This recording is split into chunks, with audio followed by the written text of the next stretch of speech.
اعوذ باللہ من الشیطان الرجیم، بسم اللہ الرحمن الرحیم۔ اللہم صلی علی محمد و آل محمد وعجل فرجہم۔ سٹی آف نالج اکیڈمی سے آپ کی بیوی جان آپ سے مخاطب ہیں۔ السلام علیکم ورحمۃ اللہ وبرکاتہ۔ ہم آپ کو امام محمد باقر علیہ السلام کی حدیث کے بارے میں بتا رہے تھے، بہت ہی بہترین امام کی صحیح، اور ہم سمجھنے کے لیے اور عمل کرنے کے لیے اور اپنی کردار کو بہتر سے بہتر بنانے کے لیے یہ احادیث جو ہیں اس کو سونے کے پانی سے لکھنے کی ضرورت ہے اور اپنے دل پہ نقش کرنے کی ضرورت ہے۔ امام کی حدیث نمبر 35 آپ کے سامنے پیش کر رہے ہیں کہ اپنے دل میں بھائی کی محبت کے ذریعے اس کے دل میں اپنی محبت کو پہچانو۔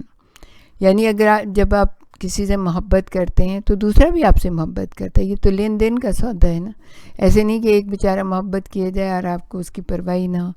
یہ دنیا کا چونکہ اصول ہے کہ آپ جتنی دوسرے کی عزت و احترام کریں گے، دوسرا بھی اتنی ہی آپ کی عزت کرے گا، اتنا ہی احترام کرے گا۔ اتنا جتنی آپ کے دل میں اس کی محبت ہوگی، اتنا ہی اس کے دل میں آپ کی محبت پیدا ہوگی۔ یہ فطری اصول ہے۔ اور اس کے بارے میں ایک یاد آ گئی امام کا واقعہ، امام علیہ السلام کا، کہ امام سے کسی شخص نے آ کے پوچھا کہ مولا آپ کو مجھ سے کتنی محبت ہے؟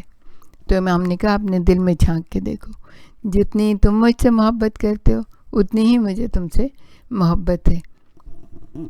تو اپنے دل میں لوگوں کی محبت پیدا کرنی چاہیے۔ پھر امام نے اپنے فرزند سے کو مخاطب کرتے فرمایا، امام کے فرزند امام جعفر صادق علیہ السلام کو اپنے ارشاد فرمایا، حق پر استقامت سے کام لو، کیونکہ جو شخص کسی برحق کام میں کسی چیز سے بچتا ہے اسے باطل کام میں اس سے دگنا دینا پڑتا ہے۔ یعنی حق سے منہ موڑے گا تو باطل جو ہے نا اس کے اوپر قابو پا لے گا، اور پھر اس کو اپنی جان، مال، عزت، آبرو، دنیا، آخرت سب کچھ قربان کرنی پڑیں گی۔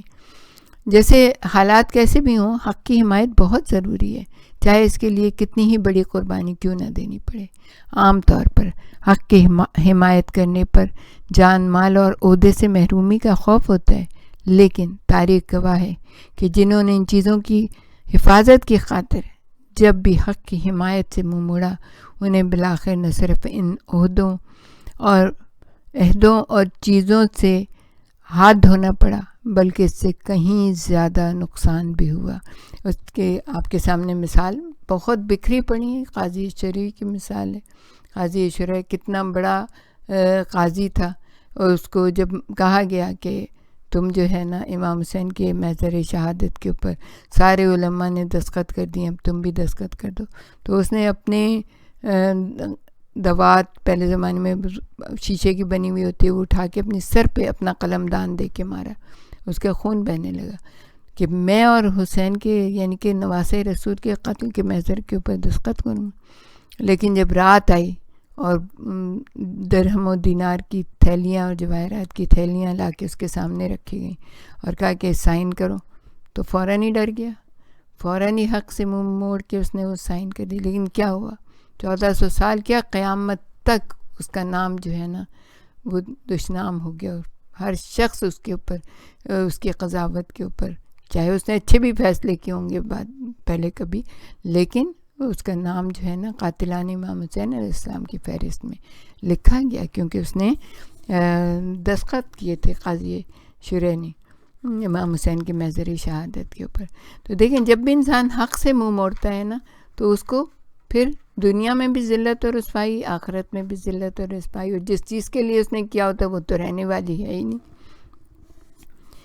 اچھا، ایک اور حدیث ہے جو کہ 37 نمبر کی حدیث، جس میں امام کہتے ہیں مومن صرف وہ ہے کہ جب وہ خوش ہو تو اس کی خوشی اسے گناہ اور باطل میں مبتلا نہ کرے، اور جب وہ ناراض ہو تو اس کی ناراضگی اسے حق بات سے دور نہ کرے۔ اور مومن وہ ہے کہ جب اسے قدرت حاصل ہو جائے تو یہ قدرت اسے ناحق چیز کی طرف تجاوز نہ کرنے دے۔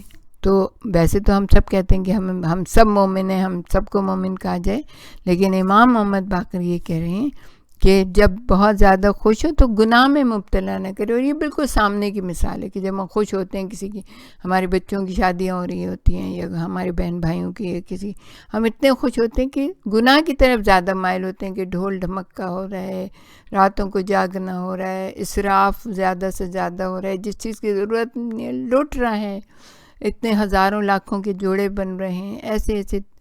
تو امام نے کہا خوشی جو ہے نا وہ دل کی خوشی ہوتی ہے، آپ خوشی منائیں لیکن گناہ میں مبتلا نہ ہو.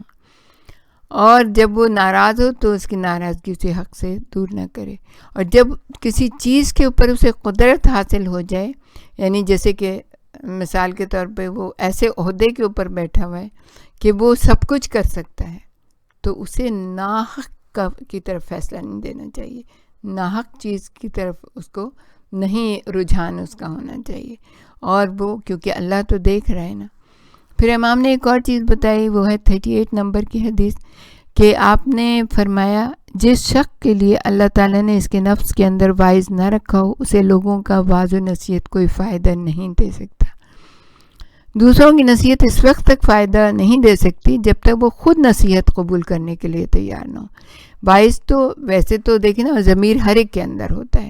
جب انسان شروع میں گناہ کرتا ہے تو ضمیر اس کو ٹوکتا ہے، اگر وہ رک جاتا ہے بہت اچھی بات ہے، لیکن اگر وہ نہیں رکتا اور گناہ پہ گناہ کیے جاتا ہے، آہستہ آہستہ تھپک تھپک کے اپنے ضمیر کو سلا دیتا ہے، تو اس کا مطلب ہے کہ اللہ تعالیٰ کے واعظ کو اس نے خاموش کر دیا.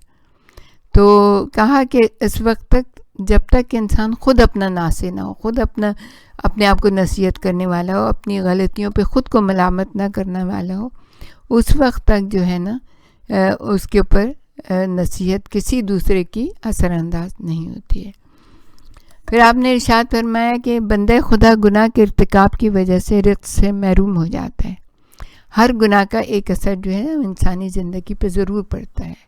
انہی اثرات میں سے ایک مشکل اثر کو بیان کرتے ہوئے امام یہ فرماتے ہیں کہ جب وہ گناہ پہ گناہ کرتا رہتا ہے تو رزق دور ہو جائے. اب لوگ کہیں گے ایسے کیسے ہوتا ہے؟ اللہ تعالیٰ نے انسان کو پیدا کرنے سے پہلے رزق کی فراوانی اس کے لیے، یعنی بچہ پیدا ہوتا ہے تو ماں اس کو فراہم کرتی ہے وہ غذا جو اور دنیا کے کسی شخص کے لیے نہیں ہوتی، اسی بچے کے لیے ہوتی ہے. تو اللہ تعالیٰ نے پیدا کرنے سے پہلے جو ہے نا اس کو رزق کا بندوبست کر دیا. تو اللہ تعالیٰ تو ناانصاف نہیں ہے نا کہ کسی کا رزق روک لے. انسان خود ناشکراپن کرتا ہے، خود گناہ پہ گناہ کرتا رہتا ہے اور پھر ہوتا ہے کہ گناہ کیا کرتا ہے، مطلب کوئی نشہ کر رہا ہے.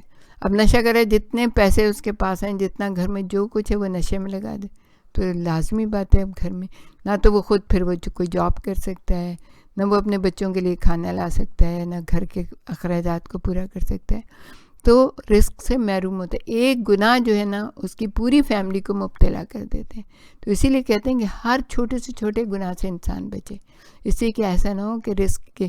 اور اس کے لیے ایک اور چیز بھی بتا دیں آپ کو لگے ہاتھوں کہ معصومین علیہ السلام نے ارشاد فرمایا کہ جو صبح کی نماز کے بعد سورج کے نکلنے تک اللہ کی عبادت جاگتا رہے، صرف اس میں لکھا ہے جاگتا رہے، یعنی کہ آپ اپنے کام کر رہے ہیں، بچوں کو تیار کر رہے ہیں، اسکول بھیج رہے ہیں، یا اپنی تیاری کر رہے ہیں، یا ناشتہ بنا رہے ہیں، جو ساتھ ساتھ زبان فارغ ہے تو ذکر خدا بھی کرتے ہیں، سبحان اللہ، الحمدللہ، لا الہ الا اللہ، کچھ بھی آپ کرتے رہیں، لیکن آپ جاگتے رہیں تو رزق کی آپ کو کبھی تنگی اور پریشانی ہوگی نہیں، آپ کے گھر میں ہمیشہ رزق موجود رہے گا.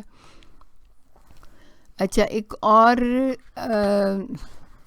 یہ جو ہے حدیث نمبر 40 ہے اور یہ ہماری آخری ہے. امام محمد باقر علیہ السلام کی جو احادیث ہم تک پہنچی ہیں ان میں 40ویں حدیث کہ امام نے کہا میں تمہیں 5 چیزوں کی وصیت کرتا ہوں.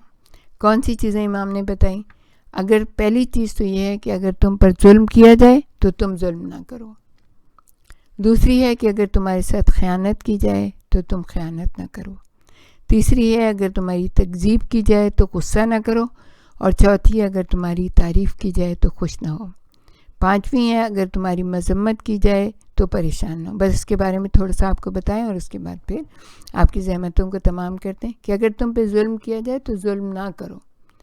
یعنی آپ دیکھیں نا کہ مثال کے طور پہ جیسے ہم کہتے ہیں ظلم تو یہ بھی ہے نا کہ انسان کوئی کسی کو کوئی بری بات کہہ دے تو ہمارے عام طور پہ سنا ہوگا آپ نے لوگوں سے کیوں کہتے ہیں اس نے مجھے ایک کہی تو میں نے اس کو 4 سنائی. یہ بھی یعنی آپ نے ظلم کیا اس کے اوپر. لیکن ظلم کرنے والے کو اللہ دیکھ تو رہا ہے نا, تو کہ کون زیادہ ظلم کر رہا ہے. یہاں تک ہے کہ قتل کی بس اتنی ہی سزا دو جس طرح اس نے تمہیں قتل کیا. ایک جیسے امام علی, ان سے زیادہ عادل کون ہوگا. انہوں نے اپنے بچوں کو کیا نصیحت کی تھی کہ اس نے مجھے ایک ابن ملجم نے ضرب ماری ہے, تم بھی ایک ہی لگانا, اور اگر میں زندہ رہا تو میں اپنا فیصلہ خود کروں گا. تو آپ دیکھیں کتنی زیادہ اس کی مذمت ہے. اور اس کے لیے قرآن کا وہ واقعہ جناب آدم کے دونوں بیٹوں میں جو وہ ہوا کہ قابیل نے کہا جناب حابیل سے کہ میں تمہیں قتل کر دوں گا, تو قرآن کیا کہتا ہے کہ حابیل نے کہا کہ اگر تو مجھے قتل کے لیے ہاتھ آگے بڑھائے گا تو میں تجھے قتل نہیں کروں گا, میں تجھے اذیت نہیں دوں گا, میں ظلم نہیں کروں گا. اس وجہ سے نہیں کروں گا کیونکہ میں رب العزت سے ڈرتا ہوں. اور پھر دوسری بات یہ ہے کہ تمہارے ساتھ کوئی خیانت کرے تو تم خیانت نہ کرو. یعنی اگر آپ کی کوئی چیز کسی نے لے لی ہے تو یہ نہیں اس کے کوئی امانت آپ کے پاس رکھی تو آپ کہیں میں بھی نہیں دیتا, ایسا نہیں ہے. اللہ دیکھ رہا ہے. تو اگر تمہاری تکذیب کی جائے تو غصہ نہ کرو, اس لیے کہ اگر آپ کو کوئی جھوٹا بنا رہا ہے یا آپ کو کوئی مذاق کر رہا ہے آپ سے, آپ کو جھوٹا کہہ رہا ہے, تو غصہ نہ کرو. اس لیے غصہ نہ کرو کہ اللہ تعالیٰ سمیع بھی ہے اور بصیر بھی ہے, وہ دیکھ رہا ہے. جس نے آپ کے ساتھ کچھ ایسا کیا ہے تو اس کو سزا بہت جلدی ملے گی. اسی لیے کہتے ہیں صبر کی سب سے بڑی ہے, اور غصے کا پی جانا سب سے زیادہ میٹھا گھونٹ ہوتا ہے. اگر تمہاری تعریف کی جائے تو خوش نہ ہو. ہر شخص اپنے آپ کو خود بہت اچھی طرح سے جانتا ہے. اگر ٹھیک ہے, اگر آپ کی صحیح تعریف ہو رہی ہے تو بہت ہی اچھی بات ہے, خوش ہونے میں کوئی عرض نہیں ہے. لیکن اگر کوئی سامنے ایسے بنا رہا ہے آپ کو تو زیادہ خوش نہ ہو, اس لیے کہ ہمیں اللہ تعالیٰ ہم سے زیادہ بہتر جانتا ہے ہم کیسے ہیں. اور اگر تمہاری مذمت کی جائے تو پریشان نہ ہو. یعنی کہ اگر تمہیں کوئی برا بھلا کہہ رہا ہے تو اس لیے پریشان نہ ہو کیونکہ تم میں وہ چیز ہے ہی نہیں جو وہ کہہ رہا ہے. اور اللہ تعالیٰ ہر شے پہ قادر ہے, اس کے اوپر ہمیشہ بھروسہ اور توکل رکھنا چاہیے کہ وہ آپ کا بدلہ لینے پہ قادر ہے. وآخر دعوانا ان الحمدللہ رب العالمین.